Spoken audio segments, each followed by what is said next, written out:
Hello, everyone. Welcome to video number 7 of Java Fundamentals. Today, we are going to talk about array lists. So array lists, they are similar to arrays, which we covered in video 6. They store basically a number of variables in one. But the difference between array lists and arrays is that array lists, they don't have a fixed length. So what are the benefits of arrays and array lists? Well, the benefit of array lists over arrays is that they don't have a fixed length, which means that you can add or remove elements at any time. And the benefits of arrays over array lists is they use a little less memory, they are a little faster, and it's also easier to create 2D arrays than 2D array lists. So how do you use array lists? Well, first you need to import them. So you would import them the same way you would import a scanner. So do import java.util.star. Make sure you don't do scanner because that's not going to import array lists. All right, so now the first thing that we're going to talk about is initializing array lists. All right, the way you do that is first write the word array list. Make sure you have a capital A and a capital L, and then the less than sign, and then the type of array list. And make sure that the first letter is capitalized and that you spell out the entire thing. So normally you would just write int with the lowercase I if you wanted to create an array of ints, but for array lists, you need to spell out the entire word integer, and you also need to make the first letter capitalized. And if you wanted to make an array list of characters, let's say, then you would need to spell out the entire word character, and you would also need to make the first letter capitalized. All right, so after you write that, write the name of the array list. We're just going to call it A equals new array list, and then less than greater than sign, and then parentheses, semicolon. So this is how you initialize array lists. Now we are going to get into how to modify array lists. So right now you've just initialized an array list and it's completely empty. So if you want to add elements to it, you do A, that's the name of the array list, dot add, and then the value you want to add. So let's just add 0.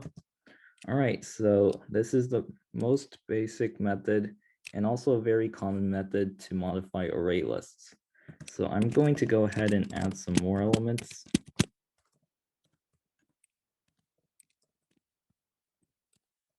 All right, so now A has the elements 0 at index 0, 2 at index 1, and 7 at index 2.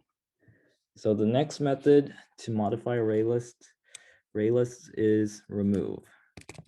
So A dot remove, and then an index. So I'm just going to say 1. So right now the element at index 1 is 2. So therefore, A dot remove 1 would remove 2. That means that the array list now only has 0 and 7. So the next method to modify array lists is set. And you need two numbers. So first you need an index, and then you need a value. So this replaces what the value at the index you specified. So right now, the element at index 0 is 0, and it replaces that with this value. So now the array list becomes 3 and 7. And I'll add a comment right over here. So I'll say you first put the index and then you put the value, so you don't get it mixed around. All right, and the next method to modify array lists is clear. And you don't need any number in the parentheses for this one. And this one's pretty self-explanatory. It just erases all elements of the array list. So the array list is good as new. And I'm not going to actually erase the array list, so I'm just going to put this as a comment. Now we are getting into accessing information from array lists.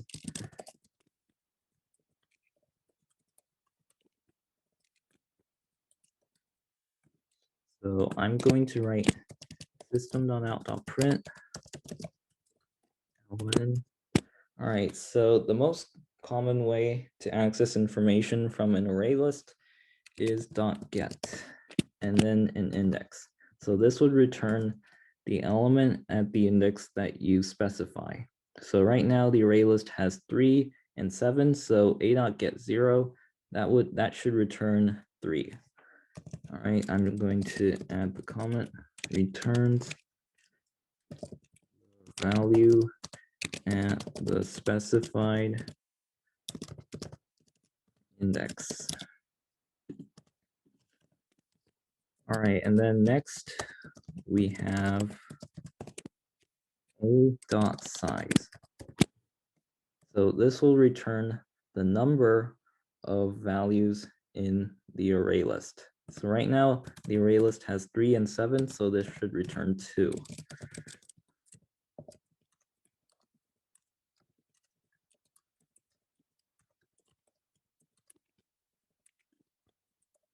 Next we have a dot contains and then a value. All right, so I'm going to put 7 as the value. So this would return true if the array list contains the specified value, and it would return false if it doesn't. So I'm going to say returns true if array list has the specified value, otherwise returns false. So in this case, this should return true because our array list has 3 and 7, so it does contain 7. All right, and then we have dot index and then a value. So I'm going to say 4. So what this does is it returns the index of the first appearance of the specified value.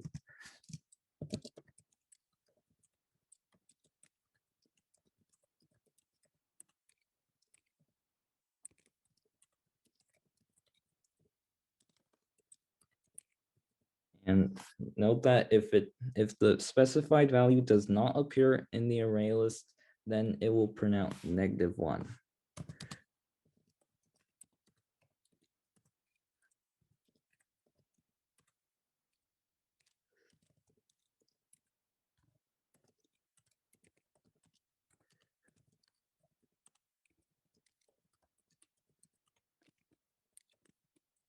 All right, so let's go ahead and run this.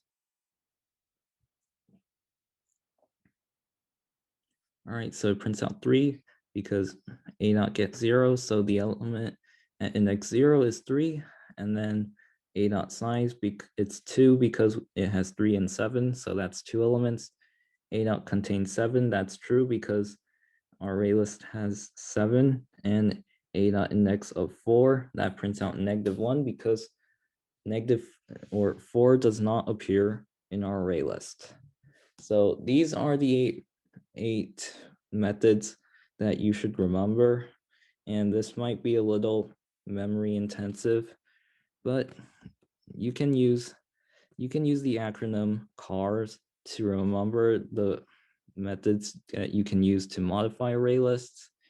And then for accessing information from array lists, this one may be a little harder to remember because there's no good acronym, but if you play around with this and make your own programs, then after a while that you should be proficient with them and remember them.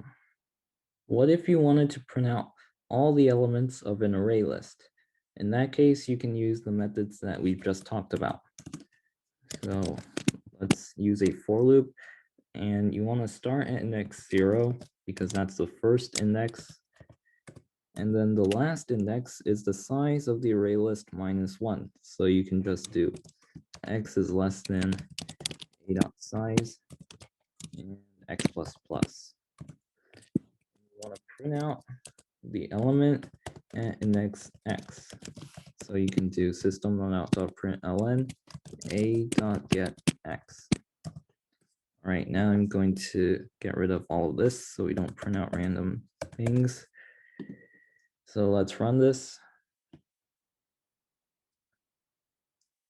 So it prints out 3 and 7 because those are the elements that we have in our array list. Here's an optional exercise. Write a program that takes an input n and prints out the first n prime numbers. So for example, if the input is 5, then your program should print out 2, 3, 5, 7, and 11. And this hint right over here is important.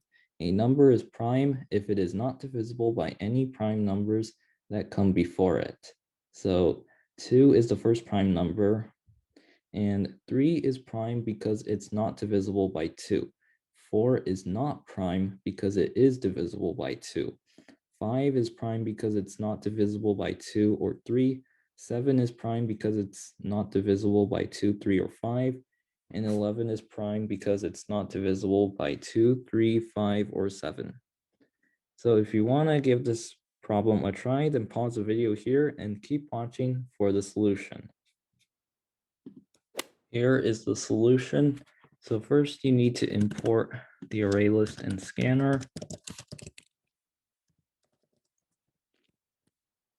All right, now let's initialize the scanner.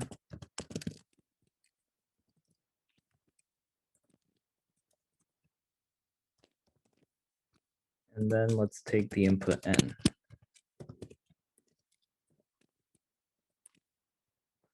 All right, so now what do we do now? Well, you know that a number is prime if it's not divisible by any prime numbers that come before it. That means that you can use an array list to store all the prime numbers that you've seen so far. All right, so let's initialize an array list. We're going to call it primes.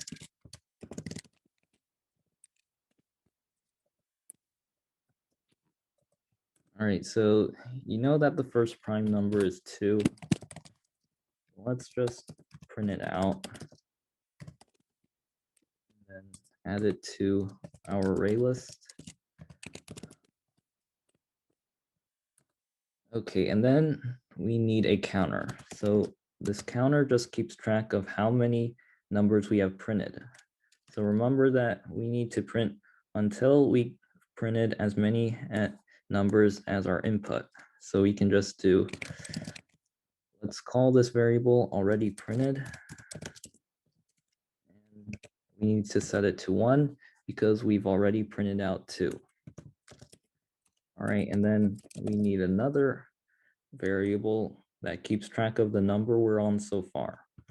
So we start at 3, and this number, it goes up by 1 each time, and it's testing to see if this number is prime. All right, and now we need a block of code to be repeated until we've printed as many numbers as our input n. So therefore, we can use a while loop with the condition being already printed is less than n. So that means that this will continue until we've printed as many as n numbers. And then what we do is so we scan through all of the elements in our array list.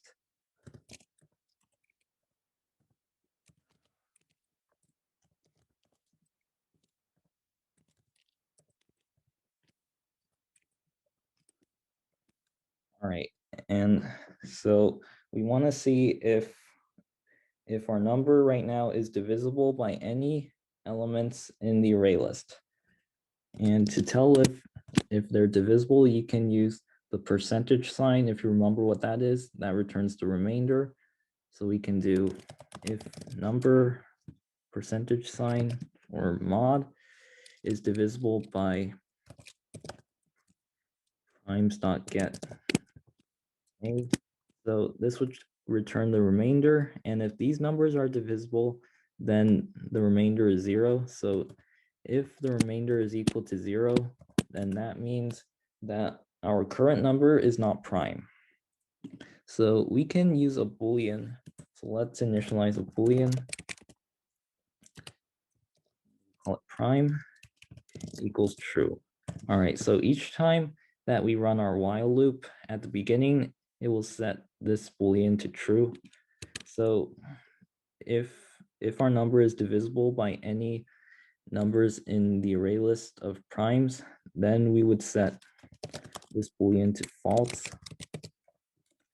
and then break out of the for loop. And then, so what that does is if our number is not divisible by any numbers in the array list, then this Boolean would stay true after this for loop runs.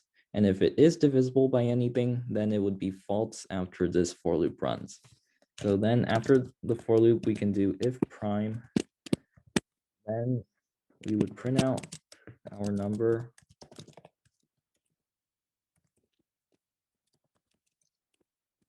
And then we would also add it to our array list of primes. And then we increase the already printed counter by 1. All right, and remember, after each time of running the while loop, you need to increase the number by 1. So now let's run this and see what it does. All right, I'm going to input 5, and then it prints out exactly what we wanted. So the topic that was covered in this video was array lists. And the most important things to remember are importing array lists, initializing array lists, and methods that act on array lists. And if you're having trouble remembering any of these, then I would suggest taking notes and or making your own programs. And we're almost done with this course. There are only 3 videos left, so stay tuned and soon you'll be able to make a bunch of cool programs in Java. If you want more educational content, make sure you're subscribed, and I'll see you in video number 8.